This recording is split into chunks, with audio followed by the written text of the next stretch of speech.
It's about, I won't be as articulate as you, it's about looking at bringing refugees from protracted situations, but using that more strategically, and it's more from a foreign policy objective, and how do you compare success on that front versus what happens when the refugees arrive in Canada.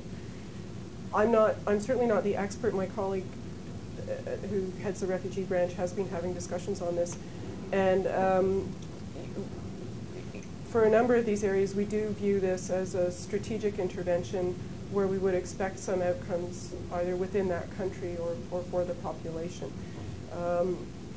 And I think, though, at the same time, you can't ignore the impact on the individuals who are being resettled. And there's some very difficult discussions right now in the camps in Nepal because there are various factions who are not in favor of resettlement, who are in favor of repatriation, and who in fact have been violent on occasion and made it very difficult to move. There are 107,000 refugees in those camps, so it made it very difficult to get some resolution on their situation.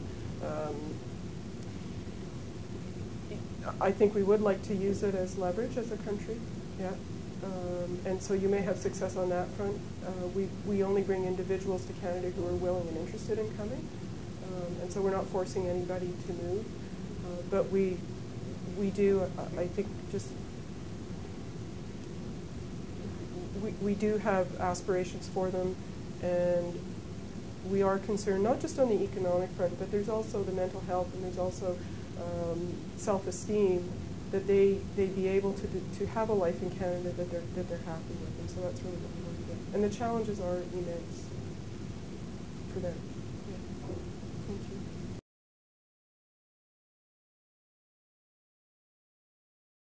I mentioned that Manitoba has a program to attract immigrants to their province, and it's targeted initially in the Philippines, and there were jobs in the let's say the garment industry and doing various things, not just making clothes. There were jobs there, and they had a pretty strong Filipino community in Winnipeg, and so they went and they did some recruitment there, and I'm not sure exactly the methods that they used, but they went there. The other area that they've looked at are Mennonites, because they have Mennonite communities of German background, and so they've attracted Mennonites from various places in the world to work in their smaller centers. There are a couple of companies, now I won't remember, there's a window manufacturer, very, very high quality, not in Winnipeg, in rural Manitoba, and they've attracted Mennonites to support that particular industry. And so they have networks, and that's how they attract them. But they view the ethnic community support as being very important. So the first question is provincial nominees versus upgrading the skills of the people already in your province. Is that correct? It's interesting because it's an area that we're looking at right now, and I would say that it's been quite effective. Provinces use that program differently. Some use it for very high skilled, some use it for lower skilled. Some are using it for truck drivers, and I'm told they're not low skilled, but I don't drive a truck, so I can't judge. But they are focusing very specifically on people with the skill set needed for the jobs and bringing them in.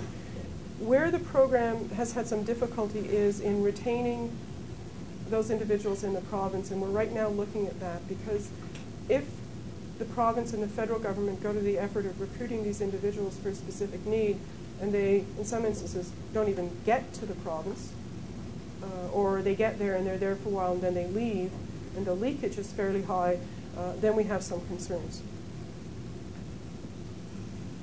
And as I said, we have agreements with most of the provinces and territories. Quebec is a separate case. We have one now, I believe, with the Yukon, which would be interesting to see how they use it. BC uses it for higher skills. Manitoba uses it for a range of skill sets. So it seems to be working well, but we are now just doing the research to look at retention and employment rates to see if that's good. So the question is, could we have any programming on pragmatics or programming available? Pragmatics is taught implicitly in most of the language courses. But we think from the conference that I had that there's probably a broader need out there, and we're trying right now to figure out how you would do this. And the keynote speaker and one of our key resources in the conference is in fact a consultant on pragmatics, and he works for a number of companies, one large company, maybe not so large anymore, not Nortel, but one large company that hires a lot of immigrants, and when the immigrants come in, he provides training for them, and he'll provide one-on-one coaching. And if he's asked, because I asked him this question, what about the employers and the managers? If he's asked, he'll provide assistance to the employers. And it may be that what we want to have is some resources that are available to people so that in a real work situation or real environment, they can access these resources if they think they're challenges. There is some training available, I believe, in Alberta and maybe in some of the other provinces. I'm not sure.